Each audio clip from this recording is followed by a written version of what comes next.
جو Japanese culture ہے اس سے آپ تو متاثر ہوئے ہی ہیں، آپ نے سیکھا ہی ہے کافی کچھ، تو اس نے آپ کی زندگی میں کتنا اثر ڈالا ہے، آپ کی زندگی کو کتنا بہتر کیا ہے؟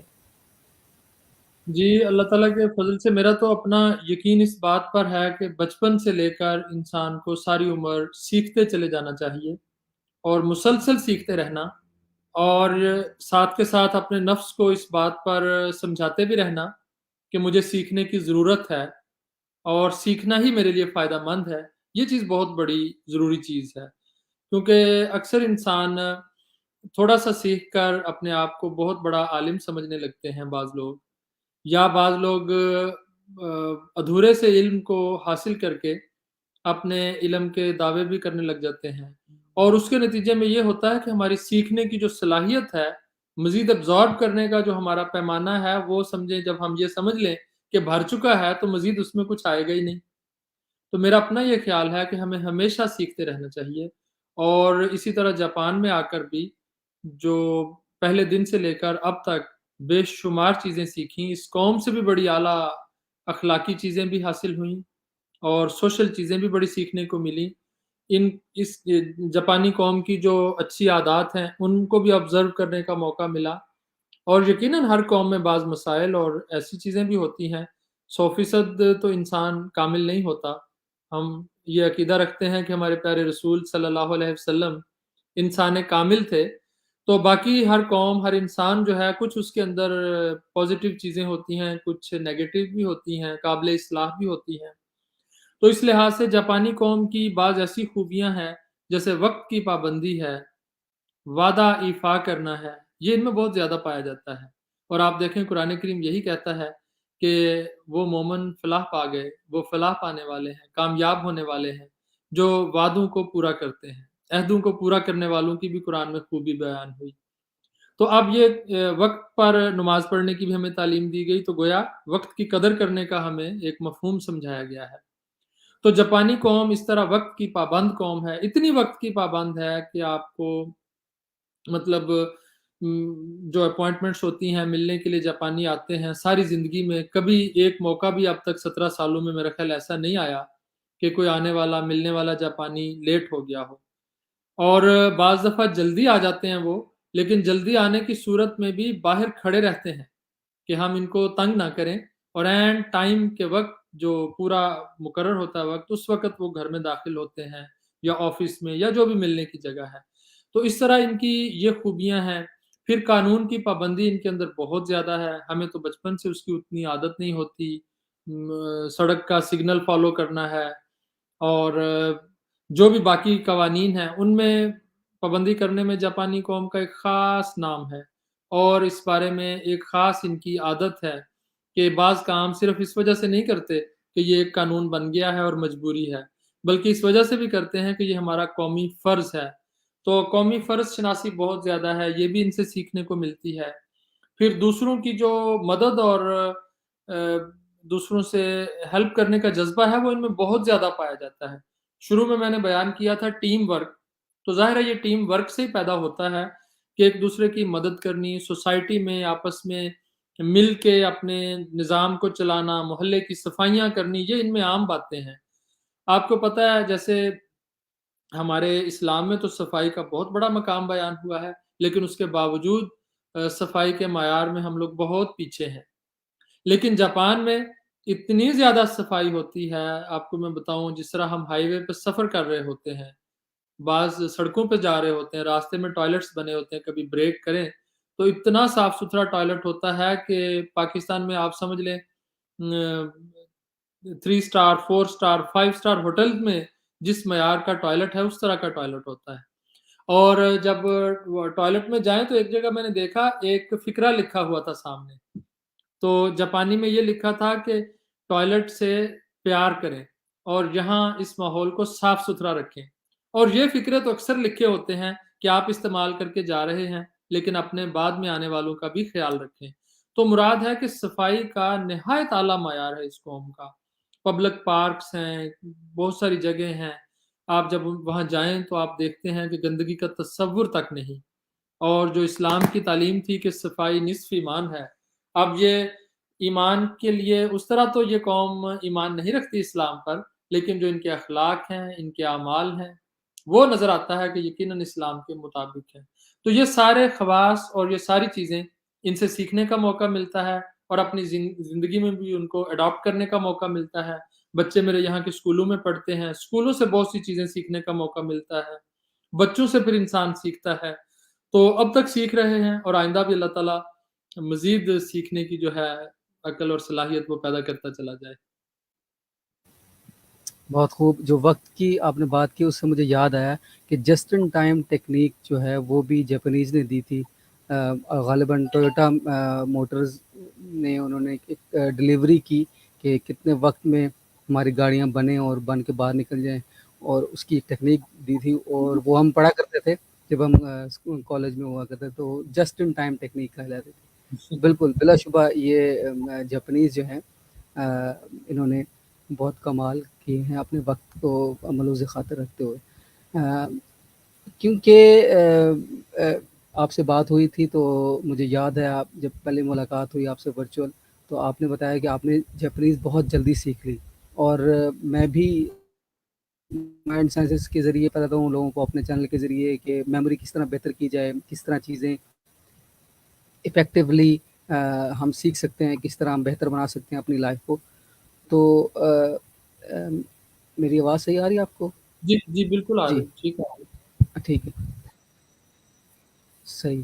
تو اس کے حوالے سے میں پوچھنا چاہوں گا کہ آپ نے اتنی جلدی جاپانیز کیسے سیکھ لی؟ اور کیونکہ آپ بتا رہے تھے کہ اس میں سمبلز ہوتے ہیں، نہ کہ حروف، نہ کہ، اور سمبل بھی لاتعداد ہیں، تو کیسے آپ نے اس چیز کو اس مینیج میں کیا؟ جی، جاپانی میں جب جاپان آیا تو تھوڑے عرصے کے لیے میں نے جاپانی زبان اسکول میں پڑھی، صرف چند ماہ کے لیے، اور اس کے بعد میں نے ساری زبان جو ہے وہ سیلف اسٹڈی کے ذریعے سیکھی۔ یہ تو نہیں میں کہہ سکتا کہ میں مکمل طور پر جاپانی پہ عبور رکھتا ہوں، ابھی بھی سیکھ رہا ہوں، لیکن یہ ہے کہ 15 16 17 سال سے مسلسل روزانہ میں کچھ حروف سیکھتا ہوں۔ اور زبان سیکھنے کے لیے 2 ہی طریقے ہیں۔ میں اگر کوئی زبان سیکھنے کا خواہش مند ہے تو اس کو کہوں گا کہ ان 2 طریقوں کو اڈاپٹ کریں۔ ایک تو نیچرل طریقہ سوچیں کہ جب بچہ دنیا میں آتا ہے تو وہ کیسے سیکھتا ہے۔ دیکھیں وہ ٹوٹے پھوٹے حروف، ٹوٹے پھوٹی چیزیں ہم سے پوچھ کر، والدین سے پوچھتا ہے، صرف پہلے نام یاد کرتا ہے چیزوں کے، بعد میں ان کو کنیکٹ کرتا ہے۔ تو یہ نیچرل طریقہ ہے۔ سینٹینس سیکھ کر یا وہ پوری طرح گرامر سیکھ کر تو کوئی بچہ زبان سیکھنے کا آغاز نہیں کرتا۔ تو یہ نیچرل طریقہ ہے، اگر ہم کہیں جائیں تو اسی طرح ہی زبان سیکھنے کی کوشش کرنی چاہیے کہ پہلے آپ ناؤنس کو یاد کریں، جو چیز سامنے آتی ہے کسی سے پوچھ لیں، جیسے بچہ بھی پوچھ رہا ہوتا ہے کہ یہ کیا ہے، وہ کیا ہے۔ ایک تو یہ طریقہ ہے، اور مختصراً دوسرا طریقہ آپ کو یہ بتاؤں کہ جس طرح جاپانی زبان ہے، یہ کریکٹر کی زبان ہے، تو اس کو ہاتھ سے لکھنا ضروری ہے۔ اگر آپ کمپیوٹر میں بھی میں لکھ سکتا ہوں، لیکن کمپیوٹر میں لکھنے سے اتنی انرجی اور فوکس اس کے اوپر نہیں ڈلتا، اور اس وجہ سے مجھے وہ یاد بھی نہیں رہتی۔ لیکن اگر میں ہاتھ سے لکھتا ہوں تو میرا اپنا جو نفس اور ہاتھ کا پین اور مکمل جو میرے حواس ہیں وہ اس کے ساتھ اٹیچ ہو جاتے ہیں، اور پھر میری آنکھیں بھی اس کی طرف متوجہ ہوتی ہیں، میرا ہاتھ اور انگلی بھی اس کے ساتھ جو ہے وہ اٹیچ ہو جاتی ہے، تو مجھے نسبتاً وہ میموری میں چیز رہنی زیادہ اس کے لیے اسباب مہیا ہو جاتے ہیں۔ تو اگر کوئی زبان سیکھنا چاہتا ہے تو پہلا تو وہ نیچرل طریقہ اڈاپٹ کرے جو بچے جس طرح سیکھتے ہیں، کیونکہ قدرت نے یہی نظام ہمیں سمجھایا ہے۔ اور دوسرا یہ ہے کہ اگر لکھ لکھ کر وہ سیکھیں گے، لکھنے کی عادت ڈالیں گے، ہمیں بچپن میں تختیاں لکھائی جاتی تھیں، وہ بھی یہی چیز تھی۔ تو جتنا آپ لکھیں گے اتنی چیزیں زیادہ آپ کی یادداشت میں رہیں گی۔ ڈائریاں لکھنا بھی لوگوں کی بڑی اچھی عادت ہوتی تھی ماضی میں، اب تو پتہ نہیں کوئی لکھتا ہے کہ نہیں۔ تو یہ لکھنے کا عمل جو ہے وہ سیکھنے کے لیے بہت زیادہ پاورفل ایک ٹول ہے، اس کو اڈاپٹ کرنا چاہیے۔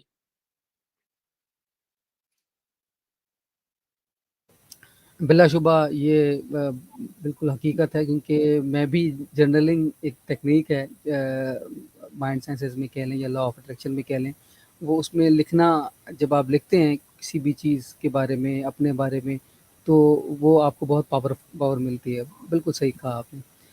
اور آپ کی جو سارا میں آپ کا سفر دیکھتا ہوں یا آپ کی باتیں میں نے سنی، اس میں ایک چیز میں نے نوٹ کی ہے، وہ ہے لرن ان لرن یا ری لرن، کہ پہلے آپ نے چیزوں کو لرن کیا، پرانے چیزوں کو پرانی جگہ رکھ کر پھر نئی چیزیں اس میں ایڈجسٹ کی. تو یہ بڑا مشکل سا ٹرم ہے، اور آج کل اس پر بہت بات ہوتی ہے، کیونکہ ٹیکنالوجی کی وجہ سے ہمیں نئی نئی چیزیں روز روز سیکھنی پڑتی ہیں، اور ایک چیز آ جاتی ہے تو دوسرے دن دوسری چیز آ جاتی ہے. تو آپ اس ٹیکنیک کو کیسے سمجھتے ہیں، اور اگر کوئی نئی چیز سیکھنا چاہے، کوئی بھی نیا کام کرنا چاہے، تو اس کے لیے آپ کیا تجویز کریں گے؟ وہ کس طرح یہ لرن ان لرن اور ری لرن کو اپنائے؟ جی بالکل، اول تو اس چیز پہ بلیف اپنا پختہ رکھنا چاہیے کہ ہر چیز کا ارتقا ہوتا ہے، ترقی ہوتی ہے، اس میں تسلسل ہوتا ہے اور وہ ایک فلو کے ساتھ آگے بڑھتی ہے. اور کامیاب انسان دنیا میں وہ ہوتا ہے جو اس کی سپیڈ کو جتنا زیادہ فالو کر لے. اگر کوئی اس کو فالو نہیں کر پاتا تو وہ پیچھے رہ جاتا ہے. دیکھیں یہی ہوا دنیا میں، مسلمان کیوں پیچھے رہ گئے؟ آپ 15ویں صدی تک دیکھیں، 16ویں صدی تک دیکھیں، مسلمان دنیا میں عروج میں تھے، سائنس میں بھی ان کا ایک مقام تھا، علم اور حکمت میں بھی ان کا نام تھا، اور باقی معاملات میں بھی وہ دنیا کو لیڈ کر رہے تھے. لیکن جو ہی انڈسٹریل ریولوشن آیا، اس کے بعد ہم نے ان چیزوں کو اڈاپٹ کرنے میں سستی دکھائی. ہم نے سیکھنے کا جو عمل تھا وہ اتنا اپنا پست کر دیا کہ لوگ جہازوں پر تھے اور ہم پیدل ان کا مقابلہ کرنا چاہ رہے تھے. تو یہ جو ایوولوشن ہے، ترقی ہے، ارتقاء ہے، تسلسل ہے، اس کے ساتھ چلنا، اس کو فالو کرنا، اس کی سپیڈ کے ساتھ اپنے آپ کو ہم آہنگ رکھنا، یہ دنیا میں کامیابی کا بہت بڑا گر ہے. اس کو ہمیں اختیار کرنا چاہیے، ہمارے نوجوانوں کو بھی اس کو اڈاپٹ کرنا چاہیے. نئے جو راستے، نئی جو سوچیں، نئے جو زاویے دنیا کے سامنے آتے ہیں، ان کو جلد از جلد ان کو سمجھ لینا چاہیے. ان کے ساتھ جو ان کی پازیٹیو چیزیں ہیں، ان کے اندر جو ضیاء کا اور ویسٹ کا ایلیمنٹ ہے، اس کو سائڈ پہ رکھتے ہوئے جو پازیٹیو چیز ہے، جو کریٹیو چیز ہے، جہاں پروڈکٹیوٹی کچھ نظر آئے، اس کو فوری اڈاپٹ کر کے اس پر عمل کرنے کی کوشش کرنی چاہیے. اس میں کبھی یہ نہیں سوچنا چاہیے کہ کچھ فتویٰ ہے، کچھ یہ کیا کہے گا، وہ کیا کہے گا. یہ بات اپنے ذہن میں ہمیشہ قائم رکھنی چاہیے کہ اللہ تعالیٰ رب العالمین ہے. انسان اللہ تعالیٰ کے دیے ہوئے علوم کو سائنس کے ذریعے سے، دنیا کے مختلف علوم کے ذریعے سے سمجھنے کی صلاحیت پیدا کر چکا ہے. اور دنیا کا کوئی علم ایسا نہیں جو اسلام سے کنٹراڈکٹ کرے، کوئی علم ایسا نہیں جو قرآن سے کنٹراڈکٹ کرے. ہر علم اسلامی علم ہے. حضور صلی اللہ علیہ وسلم نے یہی فرمایا ہے، یہی سمجھایا ہے، الحکمت و ضالۃ المومن، کہ جو وزڈم ہے، حکمت کی بات ہے، عقل کی بات کہیں بھی نظر آئے تو اس کو ہمیں اڈاپٹ کر لینا چاہیے. وہ مومن ہی کی میراث ہے. تو ہمیں اس بارے میں بڑا ہی اوپن مائنڈڈ ہونا چاہیے.